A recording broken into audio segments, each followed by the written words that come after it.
Olá, meu nome é Ney Herman. Muito obrigado por permitir que eu entre em sua casa neste momento. Está começando mais uma edição do programa Lente Aberta aqui na TVE, a TV educativa dos Campos Gerais. Hoje nós vamos falar sobre as expectativas para o setor habitacional em 2018. Comigo no estúdio está o presidente da Prolar, a Companhia Habitacional de Ponta Grossa, Dino Chiruti. Obrigado pela sua presença.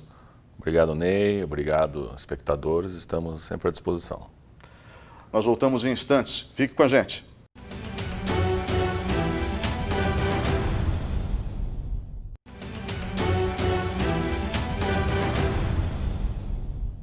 Olá, estamos de volta com o segundo bloco do programa Lente Aberta, o último programa do ano, e o tema de hoje, expectativas para o setor habitacional em 2018. Comigo no estúdio está o presidente da Companhia Habitacional de Ponta Grossa, a Prolar, Dino Chiruti.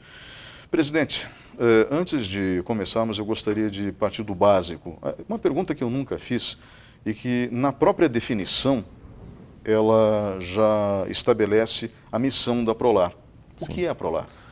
A Prolar é a companhia de habitação do município. Ela tem como meta equacionar o déficit habitacional das famílias baixa renda. O que é o déficit habitacional? Famílias em precariedade habitacional, em situação de risco, em pobreza extrema, normalmente elas não têm oportunidade ou condições de ter acesso a uma moradia digna.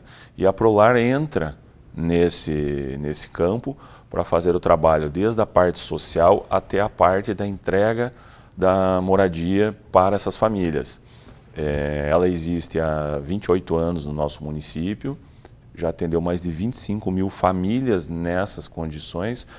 Ocorre que só no final de 2010 para 2011, as características da população começaram a evoluir e a Prolar teve que começar a trabalhar também no início da classe média. Então, a Prolar que atendia até o início de 2010, famílias com renda de até dois salários e meio bruta mensal, ela passou a atender famílias com renda até R$5.000. E de lá para cá, essa oportunidade com outras famílias com nível de renda, hoje um salário do comércio é praticamente R$1.000, você acaba tendo outras alternativas de fonte de recurso para atender essas famílias. Então, o foco hoje é nós reduzirmos a situação de precariedade, de condições de favelização do nosso município. Na realidade, os focos de favelização foram reduzidos drasticamente nesses últimos 5 anos do governo Marcelo Rangel. E, sem desmerecer os demais prefeitos, eu sei que os antecessores que presidiram a Prolar antes do senhor também fizeram o melhor possível dentro do seu tempo para que isso fosse viável dentro da mecânica do setor habitacional do Brasil e, ao mesmo tempo, dentro da realidade socioeconômica que a gente vivia. Hoje nós vivemos uma situação muito sui generis. Nós temos um presidente que conseguiu bater um recorde na história. Ele não tem índice de aprovação, ele tem margem de erro, mas o mercado como um todo se espelha não nele, e sim no ministro Henrique Meirelles, para retomar a atividade econômica. Existe uma expectativa de inflação baixa esse ano, infelizmente, pela redução de consumo, e para o ano que vem uma expectativa de inflação, se tudo der certo, na casa de 4%. Ou seja, dentro da meta ainda do Banco Central, enfim, dentro da expectativa de pessoas para uma economia em retomada lenta de crescimento. Mas, se o quadro é esse de uma forma geral, nós tivemos um 2017 ainda com reflexos do que aconteceu em 2015 e 2016. E a pergunta que eu gostaria de lhe fazer antes de falarmos sobre 2018 é 2017. Que balanço nós podemos fazer dentro da área habitacional de Ponta Grossa, no foco atendido pela Prolar, deste ano que passou, ou que está passando?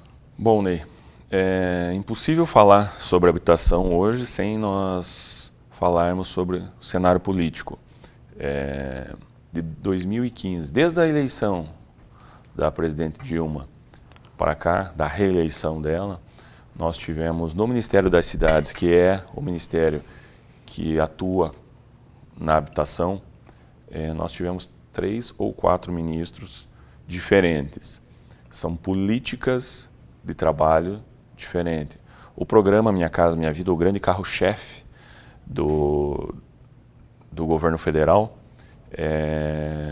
ele foi sacrificado com isso, porque ele vinha com uma certa inadimplência junto às construtoras, onde tinham mais de 80 mil unidades com atraso de pagamentos há mais de 90 dias e outras 180 mil unidades em até 90 dias. Então houve um cenário de dificuldade das construtoras que empreendiam no programa Minha Casa Minha Vida, porque ele vinha de um ciclo.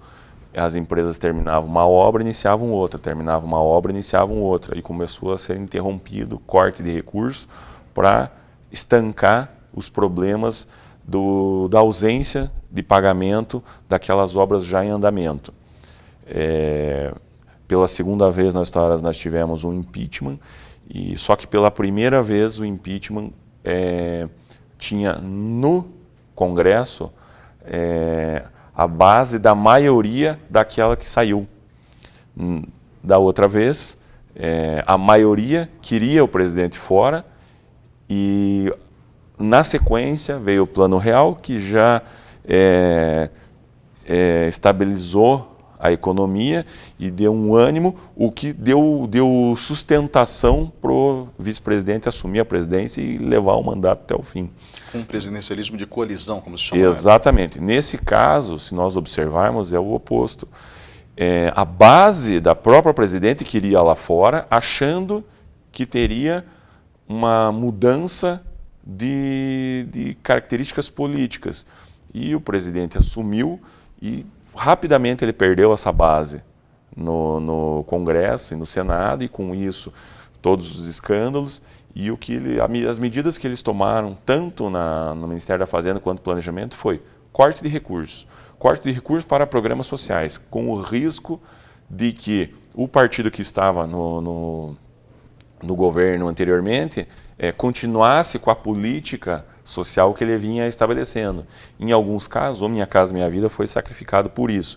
Então, 2015 teve corte quase total, 2016 teve um corte de 9 bilhões da habitação, e 2017 ele seguia com uma fonte de recursos, mas com uma meta de 100 mil unidades para todo o país. E essas 100 mil unidades foram liberadas apenas aos municípios que ainda não tinham contratado habitação por interesse social. Ou seja, Ponta Grossa, logicamente, ficou de fora, porque tinha um volume alto de contratação. Nós tivemos que fazer, inclusive, uma gestão política sobre isso, porque a imagem que nós tínhamos era que Ponta Grossa era muito ligada ao partido que estava no governo federal e que não era a realidade. O que existia em Ponta Grossa e sempre existiu na habitação foram questões técnicas. Nos últimos 3 governos, 3 mandatos, nos últimos 12 anos, foram questões técnicas que alçaram a Ponta Grossa a um patamar diferenciado, justamente pela gestão da Prolar e pela prioridade que o prefeito Pedro Osgrau dava para a habitação e que o prefeito Marcelo Rangel também deu para a habitação. Então, isso ultrapassava as questões partidárias, porque tanto um quanto o outro buscaram investir de forma continuada numa área que faz a diferença. Porque a habitação, o mercado imobiliário como um todo, ele é o grande gerador de emprego do nosso país. A construção civil, ela é a grande geradora de emprego das classes C, D e E.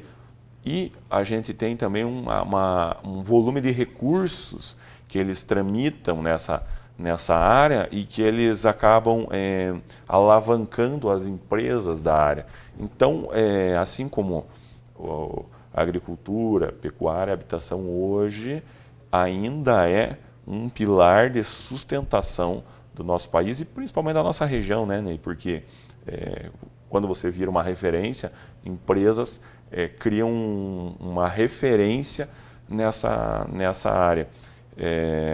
Então, em se tratando de orçamento geral da União, 2016, 2017, Ponta Grossa só entregou unidades, não contratou nenhuma unidade. Aí o nosso foco foi buscar fontes de recurso alternativo e projetos alternativos para poder continuar uma política habitacional avançando. Bem, é sempre bom lembrar, né, que Pedro Vosgrau Filho pertencia aos quadros, eu não sei se ele ainda está afiliado, do PSDB, que era justamente a antítese do PT. E Marcelo Rangel, no PPS, partido que não fazia parte da base do governo. Então, os projetos que foram encaminhados a Brasília, tanto nos 8 anos de Pedro Vosgrau, como agora, nesse governo de Marcelo Rangel, que também, finalizando o mandato, ficaria 8 anos, são de partidos que não fazem parte da base do governo, às vezes pelo contrário, né, são inclusive adversários ferrenhos políticos. A questão técnica, eu acho que prevaleceu muito nesses aspectos, né? Ou seja, a Companhia Habitacional de Ponta Grossa, com o Erivelto Benjamin, se não me engano, que era o presidente anterior, e depois com o senhor, procuraram sempre manter a questão técnica dentro da expectativa do governo federal. E quando o projeto é tecnicamente bem elaborado, é difícil dizer não, né? Tanto que a cidade de Ponta Grossa foi uma das mais beneficiadas com o programa Minha Casa Minha Vida. Exatamente. Eu estou errado? Estivemos até o final de 2016 entre as 5 cidades que tiveram maior redução do déficit habitacional no Brasil. Dentre as famílias inscritas e atendidas, o nosso retorno foi acima de 50% do déficit habitacional. Isso computando de 2011 a 2016. Então, foram praticamente 6 anos, né? Porque 2011 inteiro, 2016 inteiro, nós podemos estabelecer aí 5 a 6 anos de estar entre as grandes contratantes avaliando o déficit habitacional. Se nós levarmos em consideração que regiões Norte, Nordeste e Planalto Central tiveram grandes contratações, mas elas tinham um grande déficit habitacional e não conseguiram atingir justamente pela dificuldade de relevo, situação geográfica, posicionamento das companhias, ausência, trabalhando muito em cima das Coabs, e as Coabs elas tiveram um problema muito sério com o FCVS, que é um fundo do governo federal e que trabalhou a habitação por interesse social focando nas Coabs, e muitas delas ficaram inadimplentes. As Coabs trabalharam como agente financeiro e ficaram inadimplentes junto ao governo federal. Então tiveram restritivos de contratação. Por isso Ponta Grossa tem uma companhia de habitação aos moldes de Coab, mas não figurou como Coab, então se manteve alheia a esses problemas. São problemas que vieram desde o tempo do SFH, do BNH, lá no final dos anos 60, que foram mudando as políticas econômicas do governo federal, alguns equívocos no tratamento, e que foram prejudicando esses agentes financeiros e agentes produtores da habitação. Com isso, os municípios que estavam desvinculados dessa política, que trabalhavam ou com secretaria ou com companhias independentes, mas não no formato Coab, tiveram uma certa agilidade e facilidade de aprovação de projetos, por ter certidões negativas, por ter condições de trabalho e por não estar tão tumultuado com os problemas que vinham acontecendo. Para você ter uma ideia, a Coab Curitiba, ela tem hoje um déficit no recolhimento de encargos, ela tem cerca de 350 servidores e há 4 anos não recolhe encargos dos servidores.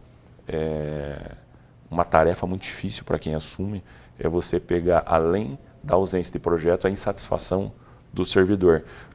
Fato que nós não encontramos aqui na Prolar. A Prolar é uma empresa pública que mantém as contas em dia e que veio num ciclo de início de trabalho, numa mudança de perspectiva assim, que foi favorável, sabe? Então, nesse ponto, a gente também tem que enaltecer sempre a equipe da Prolar, porque a gestão, eu costumo dizer que a gestão da diretoria, ela dá diretriz e cobra resultado, mas a equipe, departamento social, divisão social, departamento técnico ali, engenharia, financeiro, se eles não tiverem bem, se a engrenagem não estiver bem azeitada, ela não funciona.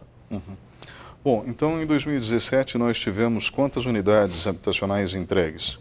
Em 2017 nós tivemos parcerias com o FGTS, nós estamos trabalhando renda do faixa 1,5 e faixa 2, então as unidades foram entregues em etapas junto à Caixa. Empreendimentos como Montevidéu, Porto Feliz ainda estão em fase de obra para essa entrega. Nós temos o Hortências, que também está em fase de entrega. Nós calculamos aí em torno de pouco mais de 500 unidades em fase de entrega, mas a contratação ela ainda está acontecendo. O que é o faixa 1,5? O faixa 1,5 você consegue atender famílias com renda a partir de R$ 1.200, R$ 1.300 numa unidade habitacional um pouco melhor, que você chega aí num valor aí de R$ 100 mil, tanto casa quanto apartamento. E para Ponta Grossa o subsídio chega entre R$ 36 e R$ 37 mil, ou seja, uma família que tem uma renda bruta mensal de R$ 1.400 e ela tem a renda formal ou renda informal comprovada, ela chega aí a uma parcela que não atinge R$ 400, sendo ela decrescente, que é a grande diferença do FAR, né, do faixa 1 do baixa renda. Ela é uma parcela baixa, 10% da renda bruta mensal, inicia ali entre R$ 100 e R$ 150, mas ela é crescente ao longo de 10 anos. Então, em 5 anos, essas duas famílias, a que pegou no FAR e a que pegou no FGTS, elas vão estar pagando o mesmo valor, com a diferença que os empreendimentos com recurso oriundo do FGTS, poder ter um valor um pouquinho maior no final, a família acaba conseguindo uma oportunidade de moradia com uma melhor qualidade, um acabamento melhor, uma melhor localização, empreendimentos menores, perfil de obra. Então, assim, são vantagens de você focar numa fonte de recurso que te dá uma oportunidade de melhor atender a família, mas a desvantagem de você se restringir a partir daquela renda. A família hoje com a renda zero, ela está restrita aos nossos programas de lote hoje, pelo valor da capacidade de endividamento. E a nossa expectativa é que isso mude agora para 2018. Nós estamos com um novo ministro das cidades aí que assumiu há pouco mais de 10 dias, há quase 10 dias. Não acredito que ele mude a política que o então ministro Bruno Araújo do PSDB tinha, porque é muito pouco tempo. Ele provavelmente saia em abril por conta do período eleitoral, então a partir de abril também a legislação não permite novas contratações de programas que não sejam contínuos. Então eu não imagino que 2018 seja muito diferente de 2017. Acredito que possa mudar isso a partir de uma nova eleição para presidente da República. Aí sim eu acredito que venha um governo que se reconheça legítimo, eleito pela população e que tenha menos problemas políticos e de estratégia de gestão. Vamos para 2018, então, né, nesse fim de segundo bloco. Os empreendimentos em áreas do município, como estão? Bom, hoje nós temos 2 áreas de propriedade do município, que foram, uma que já foi licitada, que é o Boreal 2. Nós vamos atender unidades lá de R$ 99.500, com um aporte do município nessas áreas, uma participação. Então, a nossa expectativa ali é de atender cerca de 350 famílias agora em 2018 já, com renda bruta mensal entre R$ 1.200 e R$ 1.600. São unidades de boa qualidade e que terão uma condição de acesso um pouco diferenciada. Temos também o projeto Lição de Vida, que isso entra na política de atendimento ao idoso. É um projeto do plano de governo do nosso prefeito Marcelo Rangel. Ele é piloto no estado do Paraná. Nós teremos uma participação do governo do estado no investimento em saneamento, água e luz. O município entrará com uma contrapartida da área ali na região do Parque dos Sabiás. As primeiras 28 unidades com 56 famílias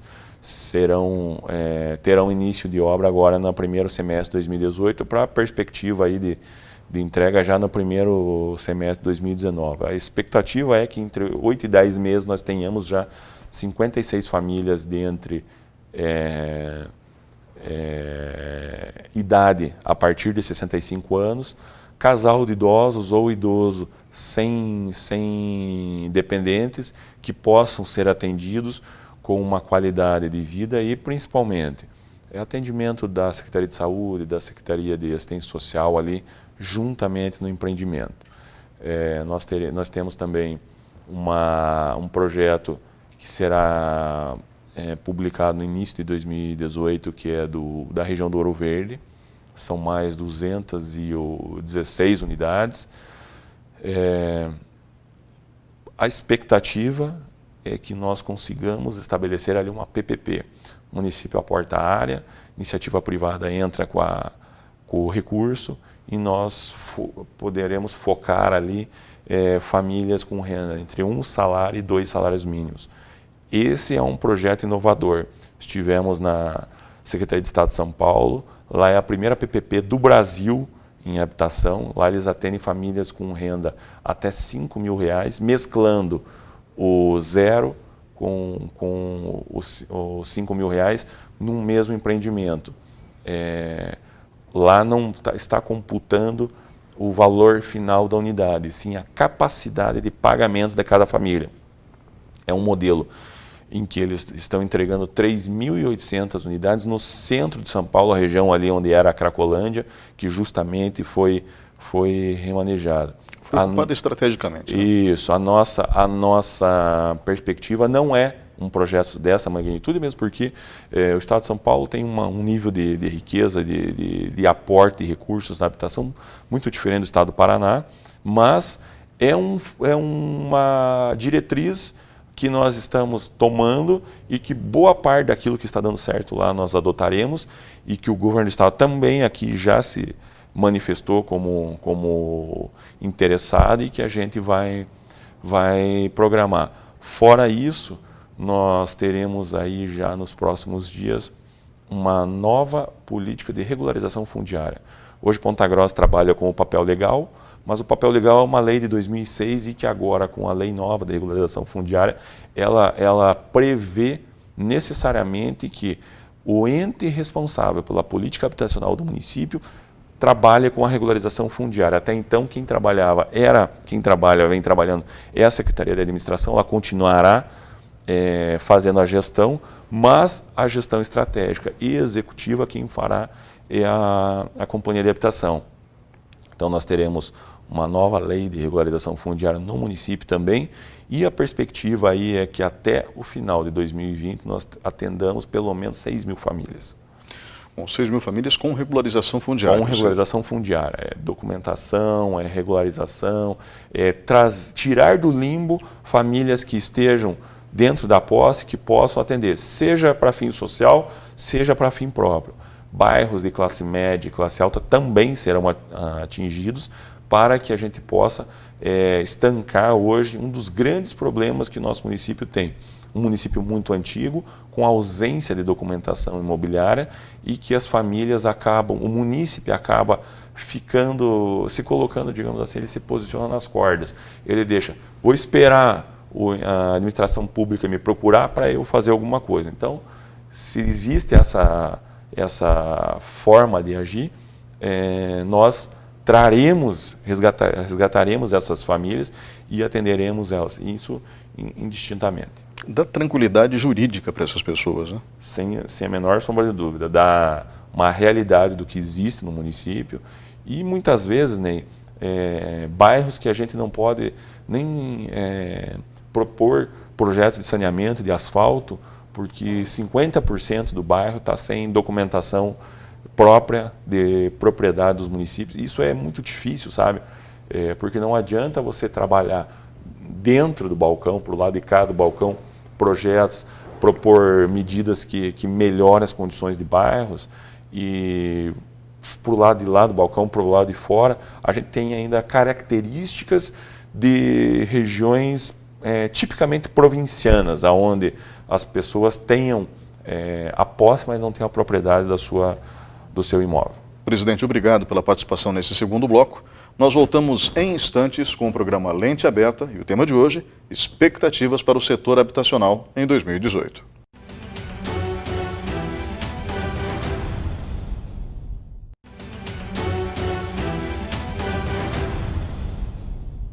Olá, estamos de volta com o programa Lente Aberta. Esta é a última edição do ano. Estamos no terceiro bloco, falando sobre as expectativas para o setor habitacional em 2018.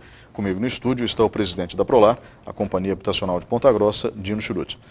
Presidente, nós podemos verificar através daquilo que o senhor falou no bloco anterior, que o governo federal ele tem feito cortes para o setor habitacional em todo o país. E como que o município de Ponta Grossa vem lidando com essa realidade, ou seja, com o dinheiro mais escasso vindo de Brasília? Bom, é importante nós frisarmos aos espectadores que a ausência de recurso, o corte não significa ausência de recurso. O que acontece é o remanejamento do orçamento. A base do programa Minha Casa Minha Vida, o faixa 1, o FAR, que é o Fundo de Arrendamento Residencial, é necessariamente orçamento geral da União.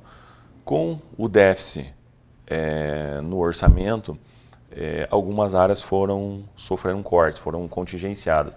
E a habitação, em 2015 e 2016, passou por isso. Com isso, o foco da habitação acabou mudando para recurso oriundo do Fundo de Garantia. Tanto é que a gente tem ouvido muito questões tratando do Fundo Garantidor, que faz toda a análise da política estratégica do FGTS e qual a forma de atuação disso. Nesse andamento, os projetos habitacionais oriundos do Fundo de Garantia, eles tiveram uma agilidade, uma celeridade maior e foi uma das fontes de recurso alternativo que a Prolar não trabalhava até então e que veio trabalhando de 2014 para cá. A nossa vantagem, digamos assim, foi que, mesmo na época que nós tínhamos contratações do Orçamento Geral da União, do FAR, nós já iniciamos projetos em parcerias com a iniciativa privada que eram fontes de recursos do Fundo de Garantia. Tivemos uma escola em 2014, 2015, 2016, boas contratações em 2017, mais ainda.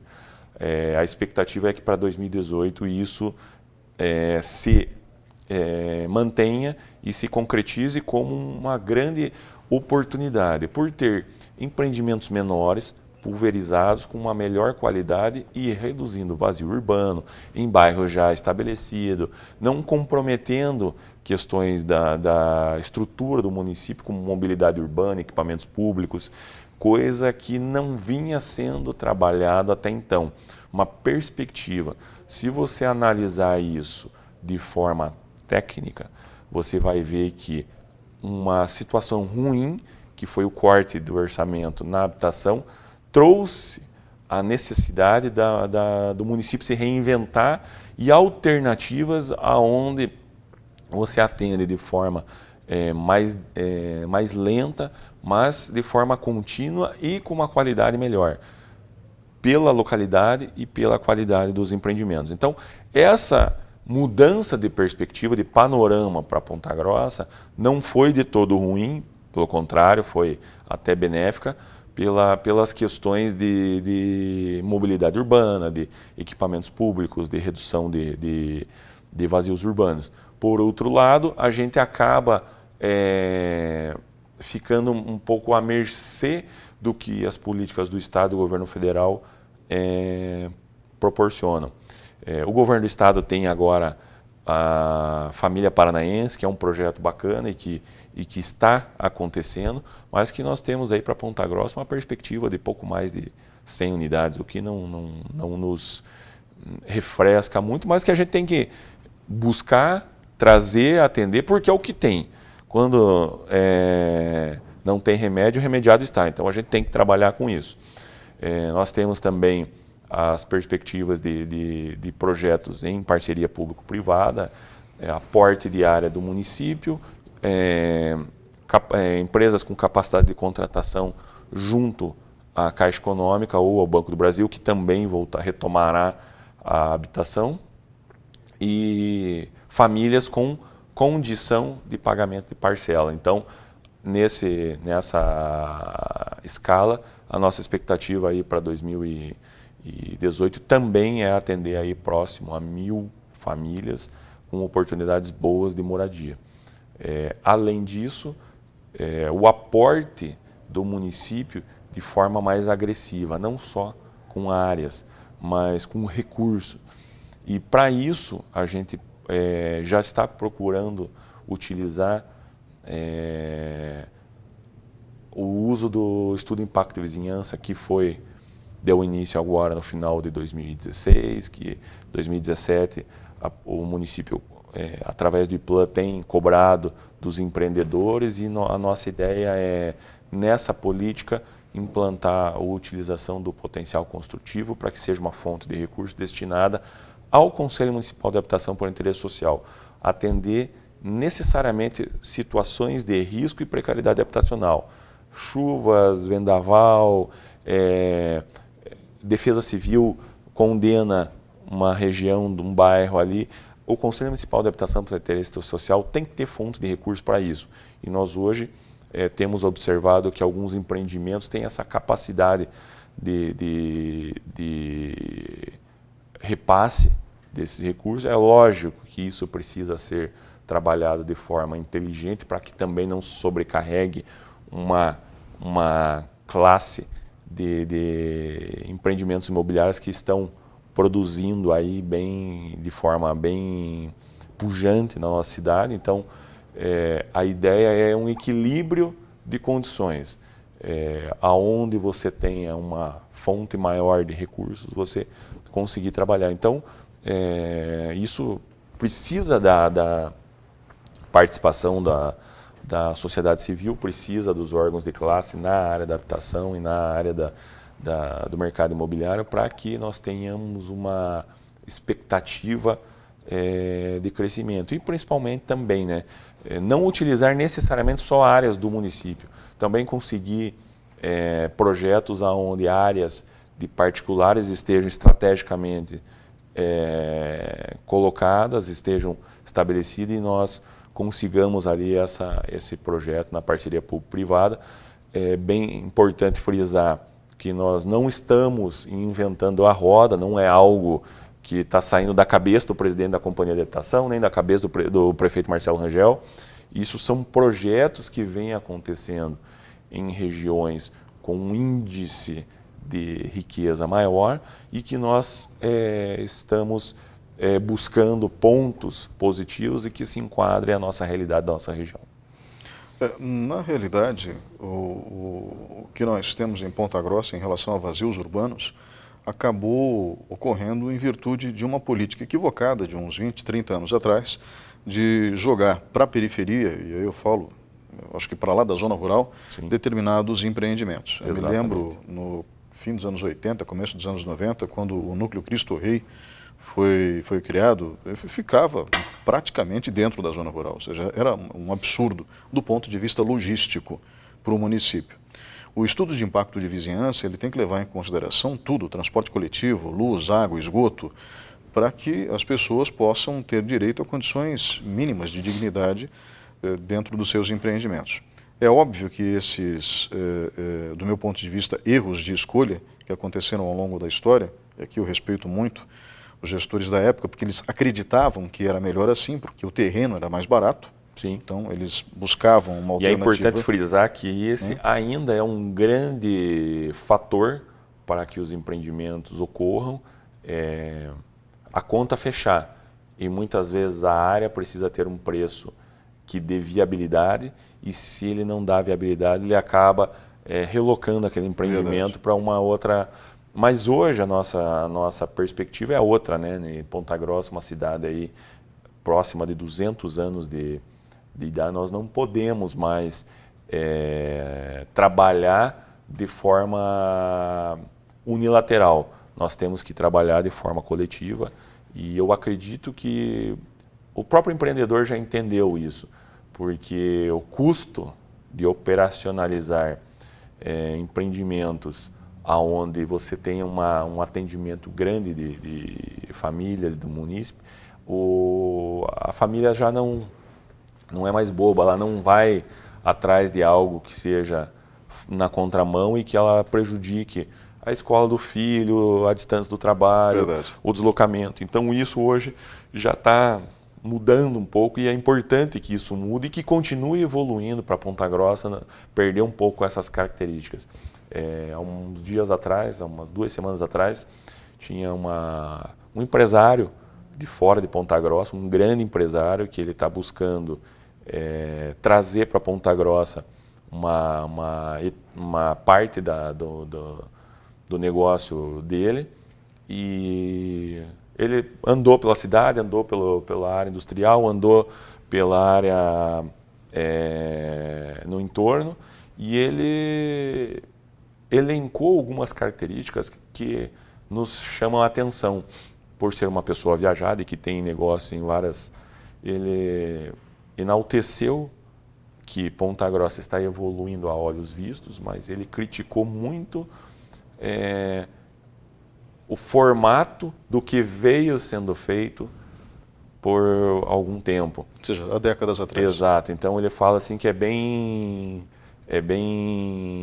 gritante esses extremos na cidade, e que ele acha que está num caminho certo, e que isso é importante, mas que ainda tem muita coisa para evoluir. Tanto é que ele optou por não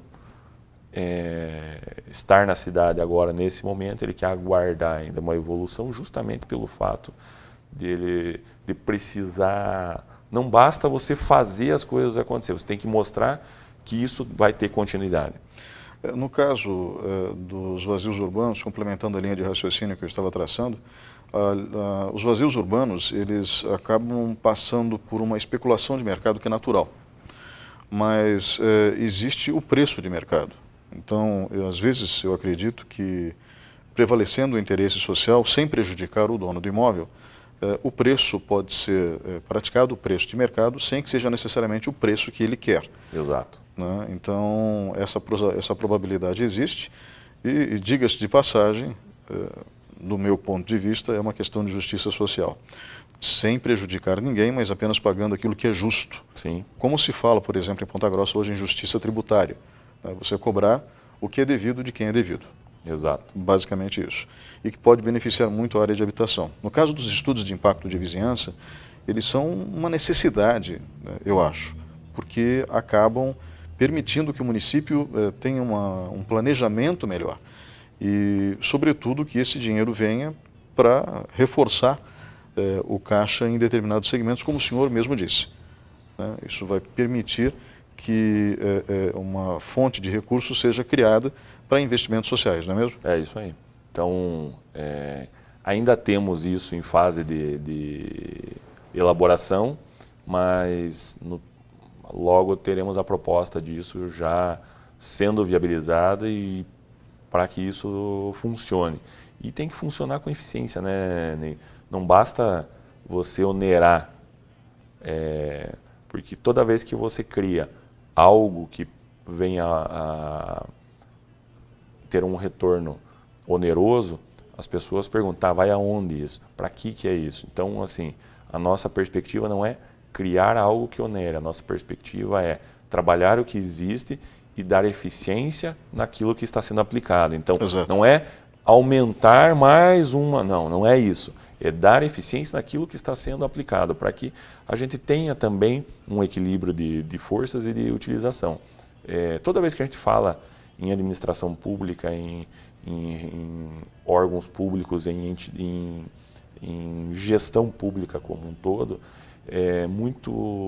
as pessoas pensam, puxa lá, não vou lá na prefeitura porque isso só me dá prejuízo, só vou lá, eu tenho que pagar, eu demoro para ser atendido, não sai a casa, o posto de saúde que não funciona, é o buraco na rua, é a escola que tá sem vaga. Então, assim, a gente tem que parar com esse discurso generalista, a gente tem que pontuar quais são as necessidades e aquilo que o gestor público tem condição de ter eficiência, e nós temos que trazer a entidade organizada civil, nós temos que trazer à população os problemas que realmente precisam da participação, da colaboração deles, para que isso evolua. A gente tem que parar com a política assistencialista, tem que parar com a política do não dar certo, e tem que efetivamente trabalhar iniciativa privada, administração pública, munícipes,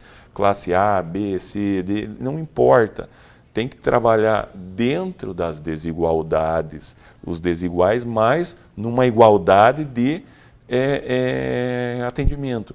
E por que não você criar ferramentas não só de atendimento, mas também de controle e de eficiência?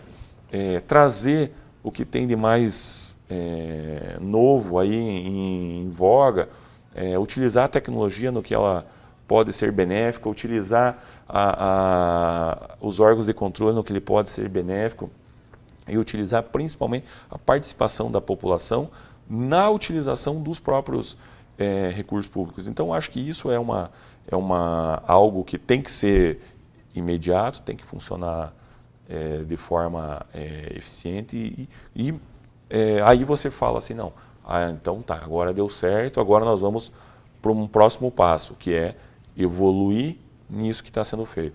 Eu acho que se a gente tiver essa visão e essa política, essas fontes de recursos, essa forma de capitalismo onde alguém que ao oferir lucro em um vazio urbano ou em qualquer outra atividade, ele não seja tão marginalizado a ponto de você ver um extremo onde poucos ganham muito e muitos ganham pouco. Então, se a gente conseguir colocar isso como política pública, como gestão, como forma de atuação, a gente consegue trabalhar muita gente junto nisso. Então, eu acho que é por aí. A gente fala de sustentabilidade social, né? Existe a sustentabilidade ambiental e a sustentabilidade social. Se muitos ganharem muito, significa que uma hora a sociedade como um todo, que ganha muito pouco, não vai conseguir movimentar dinheiro, e daí todos saem perdendo. E dentro dos projetos de sustentabilidade social que existem no mundo, é sempre bom lembrar as 18 maiores empresas dos Estados Unidos, todas elas têm programas de sustentabilidade social. Então é uma questão de responsabilidade dentro do contexto que você se encontra. É importante você frisar isso, porque nós temos os objetivos do milênio na sustentabilidade, e boa parte desses objetivos, eles não tratam necessariamente de questões ambientais, eles trabalham de questões sociais. Gostaria de frisar também que o ano passado a gente participou do Smart City, no ano passado não, março desse ano a gente participou do Smart City, nós estamos quase em 2018, então é praticamente ano passado. E ali nós trouxemos um projeto de energia sustentável, que é a captação de água de chuva. Ele foi premiado aqui em Curitiba, no Smart City, e no Fórum Nacional de Secretários da Habitação. Tudo o que se falava eram itens que nós já estávamos buscando tratar aqui na Prolar, e pensando na Prolar não como ela foi concebida, casinha para baixa renda, para as famílias sem condição. Pensando na companhia como algo já de desenvolvimento urbano. Porque se você pensa nela de forma cartesiana ali, direta, você acaba perdendo muito do que está acontecendo. E quando nós ampliamos essa atuação, temos uma sinergia maior com as outras secretarias, meio ambiente, agricultura, a MTT, planejamento, administração, a gente consegue criar uma forma única de trabalho. Sexta-feira agora nós lançamos o projeto de horta comunitária no Costa Rica, e o maior investidor do projeto do horta comunitária é a Copel. A Copel, que é, se não a maior, uma das maiores empresas do nosso estado, e ela enxergou num projeto que a Prolar tinha, do Horta em Casa, que era Prolar e Secretaria de Agricultura, onde ele atendia pontualmente algumas famílias, ela enxergou naquilo uma possibilidade de um outro projeto onde nós geramos economia, educação alimentar, meio ambiente, a questão da agricultura, trabalhar direto com a agricultura familiar. Então, você vê empresas que estão hoje numa gestão diferenciada, que é o caso do que você diz das 18 maiores empresas americanas terem sustentabilidade social, você enxerga essa visão da Copel aqui em Ponta Grossa, aonde nós vamos atender inicialmente 85 famílias lá no Costa Rica, embaixo de uma rede de alta tensão, que é um problema naquela região, e uma ampliação para atender até 2.000 famílias, aonde você gera receita, gera renda, emprego, você tem uma evolução de qualidade de vida.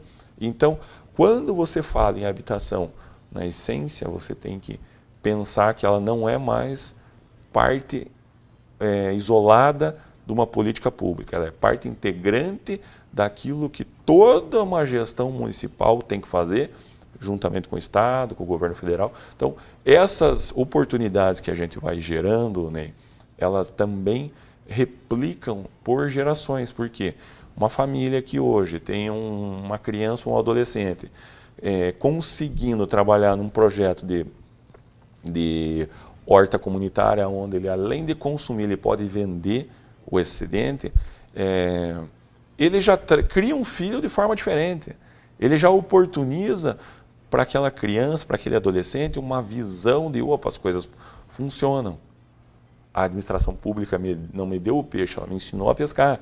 Então, essa é a visão que eu acho que tem que ter também no nosso município, mas com participação das entidades civis e da população em geral, e principalmente do governo do Estado e do governo federal. Presidente, estamos chegando ao fim do programa. Suas considerações finais? Bom, Ney, primeiro eu queria agradecer a participação, a oportunidade pela Prolar ter voz sempre aqui na TV Educativa e nos seus programas, sempre abordando questões pertinentes de forma técnica e de forma visionária. É bom a gente trabalhar sempre com exemplo de jornalismo que busca trazer informação de forma não só independente, mas principalmente de forma inteligente. Você mobilizar o teu espectador a pensar numa realidade que está acontecendo e naquilo que precisa acontecer. Então, para nós é importante essa participação sempre, dar credibilidade ao trabalho da Prolar e da administração pública municipal. A gente tem uma participação grande naquilo que vem acontecendo. A gente tem procurado também buscar uma interação com outros estados, com outros municípios. A nossa participação no Fórum Nacional de Secretários e na ABC, que é a Associação Brasileira de Coabs e Agentes Públicos de Habitação, ela nos traz experiência com pessoas que estão nessa atividade há muitos anos e que acompanharam a evolução histórica e de trabalho da habitação. Então, a gente fica à disposição e procura nisso estar sempre ao lado daquilo que a população deseja, daquilo que a população prevê e, assim, principalmente, né, estamos sempre abertos a críticas e novas ideias para que a habitação na nossa cidade possa continuar sendo um exemplo de trabalho, de eficiência e de resultado. Presidente, obrigado pela sua participação hoje aqui. Nós conversamos com o Dino Churuti, presidente da Companhia Habitacional de Ponta Grossa, a Prolar. O programa Lente Aberta vai dar uma paradinha. Voltamos no ano que vem, em 2018, com sinal digital no canal 14. Então, Feliz Natal, Feliz Ano Novo. A gente se vê em 2018, no canal 14.